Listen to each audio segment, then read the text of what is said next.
6 years after the dreadful Halloween 5, the next installment was made in 1995. So after the rights were sold to Miramax, they decided to make the most brutal, most goriest Halloween film at that time in Halloween, The Curse of Michael Myers. Did it triumph over 5?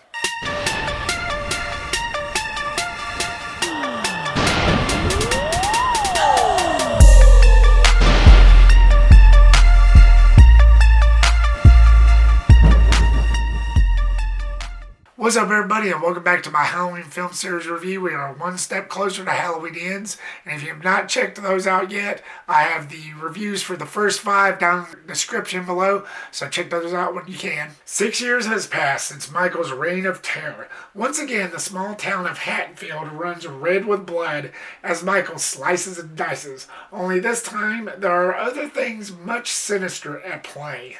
So growing up, Halloween 6 was pretty much the greatest thing ever to me. When I first laid eyes on this entry, it was love at first sight. You couldn't convince me otherwise that there was not another single Halloween movie better than Curse. I was obsessed. I would watch my VHS tape until it cracked, until it tore up, and then get my hands on another copy and do the same. Since then, I've grown wiser. My eyes has opened up to a lot of things, especially since I started, analyzing films. So, of course, certain things does bug me about this entry. In other words, this entry's kind of been a hit and miss with me. But before I get into all that, let's start on with the positives for Halloween, The Curse of Michael Myers. First and foremost, it's got to be said, Michael Myers, much better in this entry. Just a definite step up from 5. It was a better interpretation. He was more brutal. Just a much better version at the time of this release. More brutal. He held nothing back. And that's mostly due to George P. Wilbur's return. Why they decided to skip him over for 5 and went with Don Shanks is beyond me. But with George P. Wilbur's return for this entry from 4, it made it better. Yeah, I've said in that review for Halloween 4 that George P. Wilbur played Michael in just such a great manner and just such respect for the character.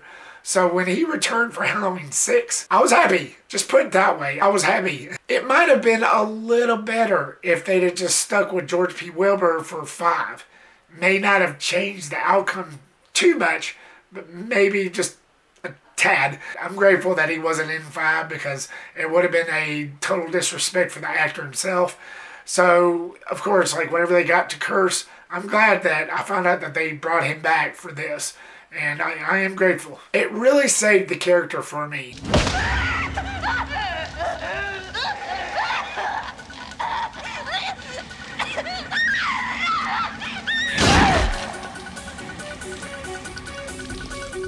And again, thanks to George P. Wilbur. I really do think that he knows what the hell he's doing. He's like the one character, aside from the most recent ones we've gotten, that knew what he was doing, especially out of the OG franchise. I felt like they gone back to basics. They didn't do this dumbass wasted character trait they tried for 5, to where it seemed like he had emotions, to a character that's supposed to be emotionless. They got rid of all that, and even though this was in the same storyline and plot line that 5 pretty much started, I feel like they did Michael Myers a lot better in Curse. 5 was just a definite step down, but in Curse, he wasn't as dumbed down. If anything, they improved on him 10 times more in Curse than 5. And I might be going on a limb here, but I think George P. Wilbur played him a lot better in Curse than 4. Even his mask was a major improvement over 4, especially over 4. For those of you who've seen that review, I've never been a fan of the mask in 4, but I think they improved the mask in The Curse. Now I can see why some people kind of got pissed off and doesn't really like this interpretation of the mask in Curse. There are some scenes in there where he looked like he was kind of smiling. Yeah, I get that, but that was only one scene. But for the most part, the mask was improved 10 times over from the last 2 films. Now I do admit, Halloween The Curse of Michael Myers doesn't really have the best reputation. I do admit that. Believe me, it had some major problems, both in the background and in the foreground. something that I will harp on extensively later on. But for now, the good part of this movie is yet to come. It's because we got the most brutalist kills at the time of this release ever of the OG franchise.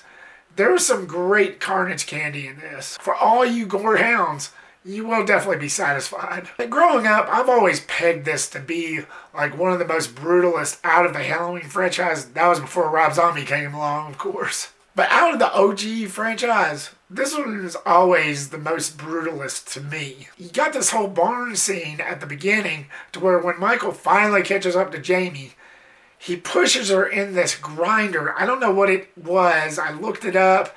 I'm not really sure what it is. Like something to shred hay in, I guess. But he pushes her through this to where it goes through her stomach. And then Michael, he pushes her even further. And then he turns on something that grinds her up. And you really see like the whole shebang of it. And her screaming. And that was pretty brutal.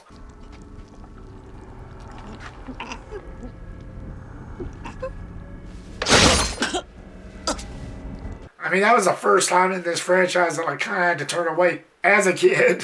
I mean, he just shoves her in this whatever that is that just goes right straight through her stomach. And then he turns on this device, messes her up. Something fierce. That was one for the count for this movie. Then you have somebody else getting killed by an axe where he just swings it. You see the blood splatter everywhere. That was pretty cool. Then you got this one guy where Michael, he stabs him, picks him up by the knife while the knife is in his gut, and then shoves him into a generator, a power generator, to where he gets electrified so much to the point where his head explodes. Just before that, you see foam coming out of his mouth, and they just went all out with the carnage in this. But the one scene in this, the one scene in The Curse that have always stuck out to me was the surgical room massacre. That scene really did get to me. There was all kinds of carnage in that scene alone. You can see like the lights flashing, as the lights flash, you can see Michael raise his knife, and then you can hear the screaming in the back and the crashing and the glass breaking. It was tense. It was just crazy all around. That scene alone was just a straight up gore fest. They went all out when it got to this entry.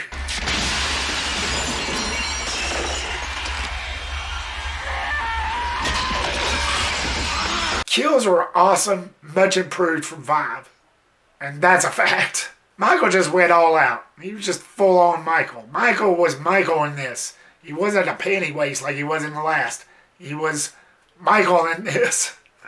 They finally got it with that part of this film, that is. The look and feel and tone of this particular film in this franchise was done way better. The film fared well in the way it looked. I said this in 5. I still feel that this one improved over that. I stick to what I said in 5, but you get that autumn feel and you get that whole time of the season feel, which I appreciated. Like, it is a Halloween film. It looked better. It looked darker, just the way it was shot. I really did like the way Curse looked.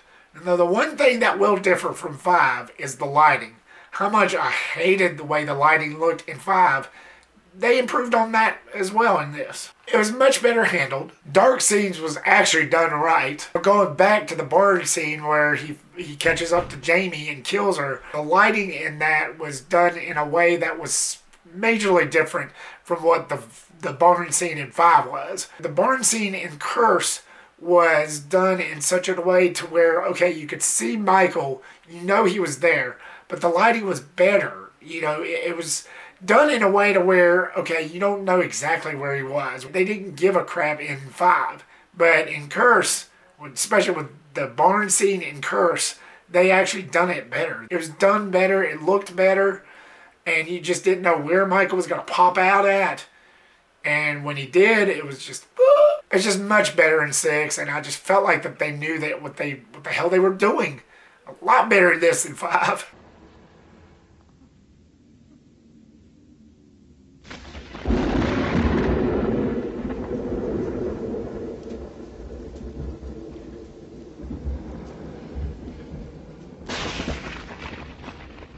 is just better in tone. It's just much darker. It didn't feel cheap. It's just much more elaborate. It's just much better all around. And that's something I really did appreciate. Coming off of 5, I really did need that. And Donald Pleasence as Dr. Loomis, much improvement there. I'm grateful the way that they wrote him in this compared to 5. And knowing that this was the last film he had ever done before he passed away, I really didn't want to remember this man from the part that they wrote him in as in 5. I really didn't want to remember him that way.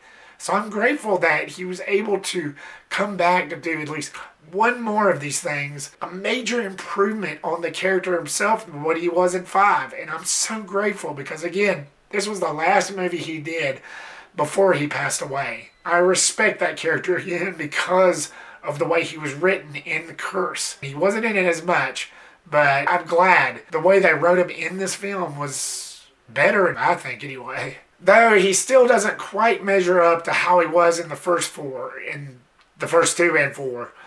But still, it's much better than 5, comparing. It grew inside him, contaminating his soul. It was pure evil. Moving on to the mixed, I think Marianne Hagan was fine as the protagonist, as Karen. I think she was fine as the final girl. I think she was okay. She's not somebody that really pissed me off. She's not somebody that I found very annoying. I'm looking at you, Tina. But I think she was fine. She just wasn't no Jamie Lee Curtis. She wasn't no Rachel from 4. I just think that those final girls is better. But again, Marianne Hagan had her moments. She's not somebody that really annoyed me. I just didn't feel like she was empowering enough.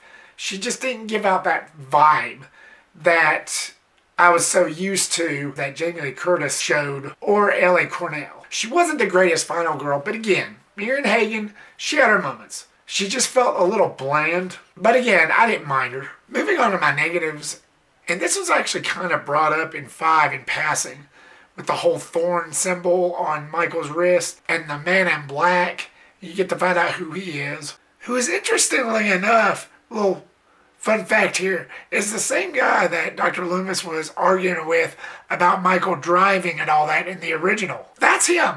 He's played by Mitch Ryan in this one, in Curse. I guess we find out our mystery on how he learned to drive. And then they bring up this ridiculous excuse as, giving a more of a backstory of why Michael is the way he is, about Michael hearing a voice. And apparently there's these cult members that gets brought up in Curse. And you see this old woman talking to Marianne Hagan's character saying that Michael heard a voice, to which implies that one or several of the cult members was actually there that night that Michael's sister was killed in the events of the original. I can just picture it right now. Hey, psst, you kid. Yeah, you. Go inside and kill your sister. Pick up that knife, go in the house, and go to your sister's room and go nuts. Yeah, do it. Do it. Utterly stupid, really dumb, and I said this about Leatherface in the Texas Chainsaw Massacre: The Next Generation. I hate when they try to play the whole mind control. This whole mind control bullcrap, it just never flies. Whenever you try to control these icons. They did the same thing to Leatherface in The Next Generation, and then they did it with Michael in The Curse. Although I do admit The Curse was a little better than the Texas Chainsaw Massacre in The Next Generation. The Halloween 6 was a much better film in that context. It's more enjoyable, it's scarier. I wouldn't say it wouldn't make sense, because he is an horror icon and somebody that should never be controlled. But it was presented better. But still, I never got behind that. Yes, of course, when I was a kid, I could tolerate more stuff. You can tolerate more stuff when you're a kid. But you grow older, you grow wiser, and you grow smarter, such is life. Just the whole control thing, it's just... And it was just a year before this film was released is when the Leatherface bullcrap came out. Apparently they have never learned a thing. So the filmmakers for this is like, well, they tried it with Leatherface, let's do it better with this. Let's just make him a puppet. Let's just turn Michael Myers into a puppet. Dance, puppet. Dance. Ugh, I can't even. In what world were they living in that this idea could have worked? Or was even remotely interesting? I mean, seriously, how could they have ever thought that being a good idea? The film felt incomplete.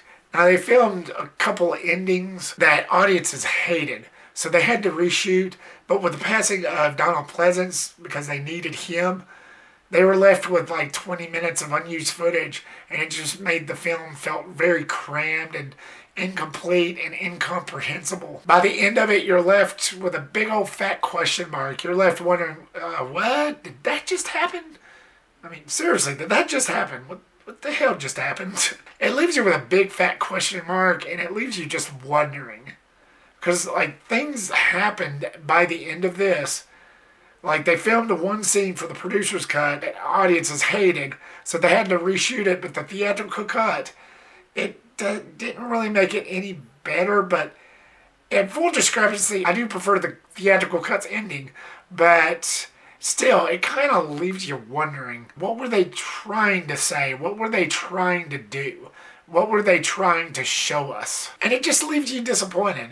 It leaves you kind of mute. And it didn't help that the filmmakers had creative differences all around, especially between the producers and the director, which is probably one of the main reasons, because you could definitely tell it's just plastered all over this film. The film was such a disaster, so much so that most of the crew kind of distanced themselves from it right after its release. Even the film's title is the reason why it's named The Curse of Michael Myers, according to producers. Because the stuff that happened behind the scenes was such a curse.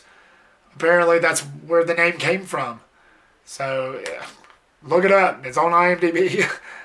I'm just telling you what I read. The film was just plastered with so many problems and just so many dysfunctional things that just kept on happening that kind of just rendered this as incomplete. And it doesn't really feel like a complete movie. And last but not least, I did not like Paul Rudd's Tommy Doyle.